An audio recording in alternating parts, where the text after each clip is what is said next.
Bismillahirrahmanirrahim. Assalamualaikum warahmatullahi wabarakatuh. Bismillah walhamdulillah wassalatu wassalamu ala rasulillah. Para jamaah al-asran rahimakumullah. Kali ini saya ingin membahas bab azal. Kalau azal itu secara terminologinya ataupun secara lugawi, secara umumnya itu adalah menjauh. Tetapi yang dimaksudkan di sini itu ada al-azal menurut istilah. Apa itu azal? Azal itu adalah seorang suami mengeluarkan air nutfahnya tidak pada tempat istrinya, artinya tidak di dalam milik sang istrinya, tetapi sang suami mengeluarkan air maninya itu di luar milik sang istrinya. Menurut pandangan fikih itu hukumnya bagaimana? Apakah diperbolehkankah? Apakah diharamkankah? Apakah dimakruhkankah? Gitu ya, karena aku khawatir ini diharamkan misalkan. Nah, maka kali ini saya insya Allah akan membahas azal tersebut. Sebetulnya di dalam pembahasan azal itu adalah ikhtilafiyah. Artinya ikhtilafiyah itu adalah perbedaan pendapat ulama. Hukum yang pertama, azal itu menghukuminya adalah jawaz. Artinya jawaz adalah diperbolehkan. Dan kan diperbolehkannya itu secara mutlak. Artinya diperbolehkan secara mutlak adalah bagi seorang suami melakukan azal tersebut, apakah sang istrinya ridho ataupun tidak ridho. Ya? Dan apakah sebelumnya sang istri ini tidak mengetahuinya sama sekali, tahu-tahu sang suami melakukan hal itu di luar. Ataupun sebelumnya sang suami, maksud saya sang istri mengetahuinya. Itu diperbolehkan secara mutlak. Apa yang menjadikan landasan ataupun dalil hukumnya diperbolehkan azal ini? Itu dikarenakan ada hadis dari baginda Nabi Muhammad SAW. Hadis ini disampaikan dari Jabir bin Abdullah. Kunna na'zilu wal Qur'anu yanzilu. Kami dulu itu pernah melakukan azal pada saat baginda Nabi Muhammad SAW dan turunlah ayat Al-Quran. Kemudian ada hadis yang kedua, hadis ini diriwayatkan oleh Imam Muslim. Hadis ini mengatakan kunna na'zilu ala ahdi Rasulillah sallallahu alaihi wasallam fadallagha dzalika Nabiyallahi sallallahu alaihi wasallam falam yanhana. Jadi dalam hadis ini dikatakan kami dahulu tuh pernah melakukan azal. Dan ketika kami melakukan azal, berita ini sampai terdengar kepada telinganya baginda Nabi Muhammad sallallahu alaihi wasallam, dan Nabi Muhammad tidak melarang kepada kami yang telah melakukan azal tersebut. Dan ini yang menjadikan landasan ataupun referensinya kenapa menghukumi jawaz boleh secara mutlak gitu. Karena memang pada alasannya kenapa jawaz secara mutlak, karena hak seorang istri itu adalah disenangkan kan oleh sang suaminya. Biasanya sang istri senang ketika melakukan berhubungan biologis dengan istrinya itu adalah ketika sang istri sudah mencapai inzal. Artinya inzal adalah mengeluarkan air nutfah milik sang istrinya. Kalau sang istri sudah mengeluarkan air nutfahnya, ya tentu sang istri sudah mendapatkan kesenangan tersebut. Itulah menjadikan alasan kenapa hukumnya jawaz, diperbolehkan. Yang penting pokoknya sang suami sudah menyenangkan dulu deh istrinya. Maksudnya adalah seperti itu. Begitu ya. Itu adalah yang menjadikan alasan. Tetapi meskipun sunnahnya, ini sunnahnya, jika sang suami mau melakukan azal tersebut, sunnahnya bagi sang suami itu harus meminta izin dulu kepada istrinya. Itu sunnahnya seperti itu ya. Nah itu adalah untuk hukum yang pertama. Untuk hukum yang kedua itu adalah diperbolehkan, tetapi boleh di sini itu ada syaratnya, dengan syarat. Syaratnya apa? Syaratnya itu dikarenakan ada hajat. Artinya hajat itu ada kebutuhan, begitu ya. Ada kebutuhan. Namun, jika tidak ada hajat, tidak ada kebutuhan, maka itu hukumnya bisa berubah menjadi makruh. Seperti itu ya. Jadi, sekali lagi, yang kedua itu adalah sebagian ulama berpendapat jawaz disyartin. Boleh, tetapi ada syaratnya dikarenakan ada suatu kebutuhan. Seperti itu ya. Ini yang disampaikan oleh al-ulama Umar, al-ulama Ali, al-ulama Ibnu Umar, Ibnu Mas'ud, Imam Malik. Yang mana ulama-ulama ini sebagian yang bermadhab masih bermadhab Syafi'iyah dan sebagian bermadhab Hanafiyah. Dan untuk yang tadi yang pertama pun itu yang bermadhab sama, yang bermadhab Asy-Syafi'iyah ya. Saya ini hukum ini yang saya sampaikan ini yang bermadhab Asy-Syafi'iyah ya. Itu karena kebanyakan mayoritas di Indonesia kan bermadhab Imam Asy-Syafi'i seperti itu. Dan dalam hal ini bisa misalkan dilihat di dalam kitab Al-Mawsu'ah Al-Fiqhiyah ya. Penjelasannya saya sampaikan ini pada kitab Al-Mawsu'ah Al-Fiqhiyah. Mohon maaf, referensinya tidak saya sampaikan seperti itu. Karena ini terlalu panjang sekali pembahasan kalau saya bacakan dengan Arabiyahnya. Dan untuk hukum yang ketiga, itu hukumnya adalah dimakruhkan. Ya, hukumnya dimakruhkan, tetapi hukum makruh itu jika tidak ada uzur. Sekali lagi, yang ketiga ini hukumnya adalah makruh jika tidak ada uzur. Kalau ada uzur, maka ini hukumnya tidak menjadi makruh. Artinya kalau ada uzur, maka hukumnya menjadi ubah, menjadi boleh seperti itu. Kalau tidak ada uzur, maka hukumnya menjadi makruh seperti itu. Ya, kenapa? Ini sebagian ulama menghukuminya makruh. Alasannya apa? Ini sebagian ulama menghukumi makruh.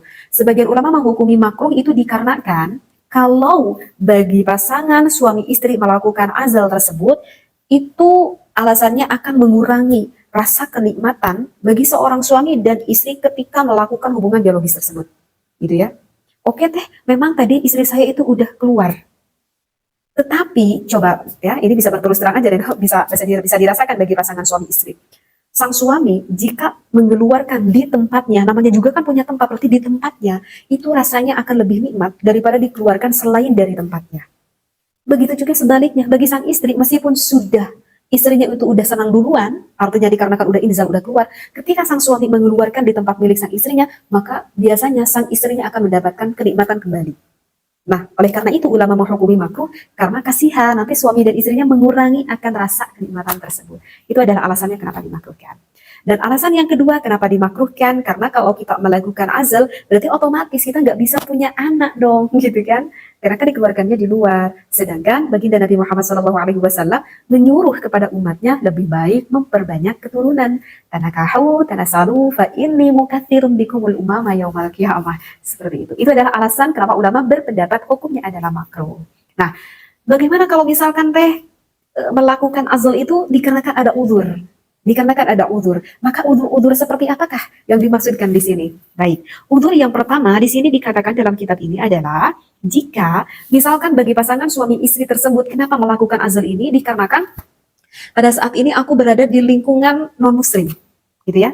Misalkan sekarang aku berada di daerah yang mana semua tetanggaku itu non-muslim, sedangkan keluargaku di sini sendiri yang muslim.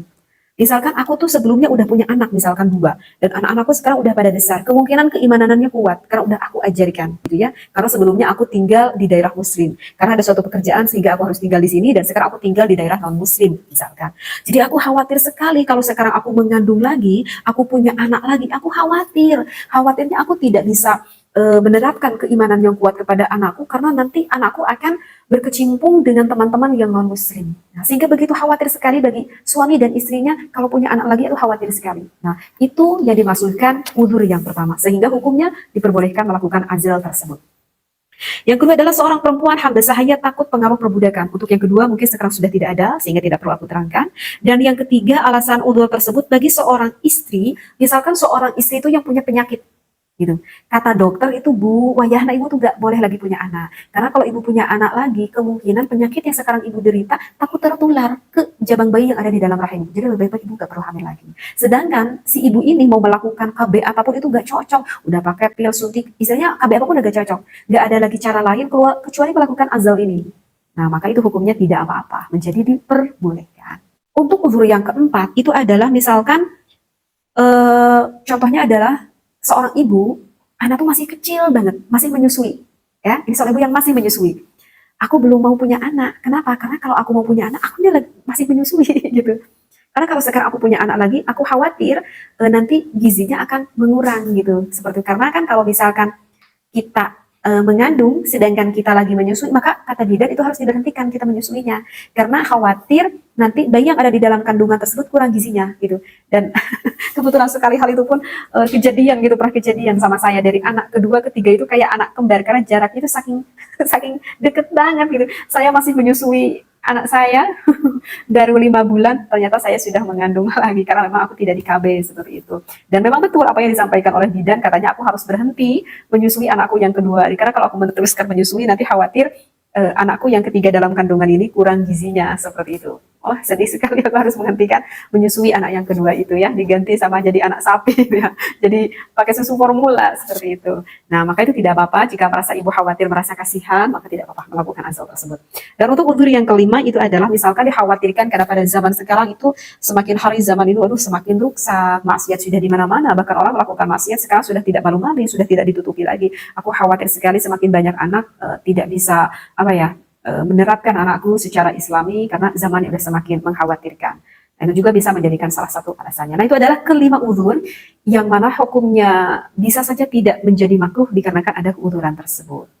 Ya, mungkin akan sedikit saya tambahi, dikarenakan ini menerangkan azal, ini sebetulnya berhubungan akan hukumnya KB ataupun hukum membatasi keturunan. Sehingga teh hukum membatasi keturunan itu gimana? Hukum KB itu gimana gitu? Katanya sih KB mah kata ajengan di sini mah katanya nggak boleh gitu deh, katanya haram gitu, misalkan. Itu benar gak? Bagaimana nih? Nah, maka itu kalau misalkan kita sebagai pasangan suami istri niat kita melakukan KB, keluarga berencana cukup anak dua gitu ya, itu kan slogan pemerintah seperti itu ya. Kalau misalkan kita niat melakukan KB tersebut, niatnya karena kita itu khawatir, takut tidak bisa memberi anak kita makan, takut keluarga kita kalau banyak anak menjadi miskin, ya, takut kalau kita banyak anak menjadi sempit rizki, ada niat, kerentanan dalam hati kita.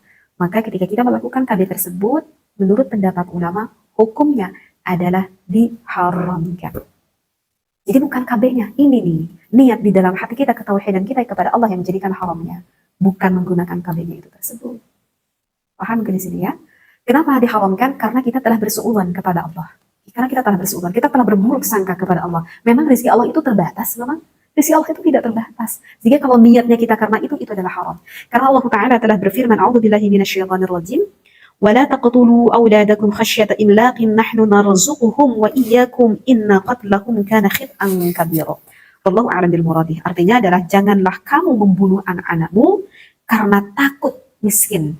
Kata Allah, kamilah yang akan memberi rizki kepada mereka dan juga kepadamu. Sesungguhnya membunuh mereka adalah suatu dosa yang besar. Ini ada di dalam surat Al-Isra ya, pada ayat ke-31. Sehingga ya kuatkan keimanan kita kepada Allah. Nah, itu adalah yang pertama yang hukumnya diharamkan. Jadi bukan KB-nya, niat kitanya gitu. Dan yang kedua itu hukum KB, kalau misalkan kita menggunakan KB yang mana sifatnya sementara, misalkan dipel gitu ya, disuntik atau di steril atau KB apalah, saya kurang paham semuanya perkabean gitu. Maka itu hukumnya adalah ya sama seperti hukum azal. Seperti udah tadi saya terangkan, hukum azal terbagi menjadi 3. Yaitu kan azal tersebut kan biasanya orang melakukan itu dikarenakan untuk mencegah agar tidak terjadinya anak seperti itu. Itu yang sifatnya sementara. Dan yang ketiga, kalau misalkan kita melakukan KB tersebut, misalkan KB tersebut itu sifatnya permanen. Permanen sehingga tidak punya lagi anak permanen. Misalkan seperti apa ya? Misalkan seperti seorang istri yang diangkat rahimnya misalkan, na'udzubillah ya, sengaja ini diangkat rahimnya. Karena saking nggak pengen punya anak lagi. Maka itu hukumnya adalah diharamkan juga. Ya, itu diharamkan. Seperti itu. Kecuali kalau madorot, artinya madorot ya kata dokter ini rahim seorang ibu itu harus diangkat karena kalau nggak segera diangkat nanti khawatir akan menimbulkan suatu penyakit ataupun kemadorotan yang lebih besar misalkan ya, garulah alasannya apa nih kata dokter misalkan harus segera diangkat rahimnya, maka itu tidak haram karena itu ada suatu kebutuhan atau bisa menjadikan hal lebih madorot seperti itu ya. Jadi sekali lagi yang ketiga yang dihukumi haram itu adalah yang sifatnya permanen. Dan saya nggak tahu lagi nih, sebetulnya selain diangkat rahim ada nggak KB yang, saya nggak tahu itu harus ditanyakan kepada dokter kali ya, kepada bidan, seperti apakah yang permanen yang mengakibatkan tidak punya anak lagi. Mudah-mudahan yang mau saya sampaikan ini bermanfaat bagi para jamaah Al-Aslan. Jika ada suatu permasalahan yang ingin ditanyakan, maka bisa ditulisnya di IG saya pribadi, bisa di-follow dulu, lalu ditulis di DM. Wallahu a'lam. Assalamualaikum warahmatullahi wabarakatuh.